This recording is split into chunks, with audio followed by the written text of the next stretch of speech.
এ ভাঙতেছো কোনো বাইরে ভাই বাড়িওয়ালা ডোরিং চেঞ্জ করছে। বাইরে হলো ড্রয়িং চেঞ্জ করছে। হ্যাঁ ভাই।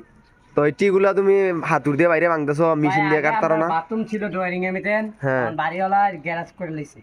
ও আচ্ছা, এই বরাবর নিচতলা বাথরুম ছিল, তো এখন এই বরাবর গ্যারাজ করে ফেলছে নাকি? হ্যাঁ ভাই। ও আচ্ছা।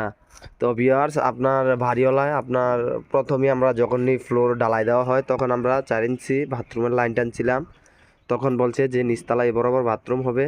তো এখন গ্যারাজ করে ফেলছে, তো এটা তো আর কোনো কাজে আসবে না, তো এই কারণে আপনার সিফাত ভেঙে ফেলতেছে। তো সিফাতের মেশিন দিয়ে কাটলে ভালো হয় না? ভাই শীতকাল তো, শীত লাগতেছে এলাকা গরম করতেছে শরীরে। ও আচ্ছা, শীতকাল দেখে তুমি পিঠটা শরীরটা গরম করতেছো নাকি? হ্যাঁ ভাই। ও আচ্ছা, তো ভাঙ্গো, কি করবার।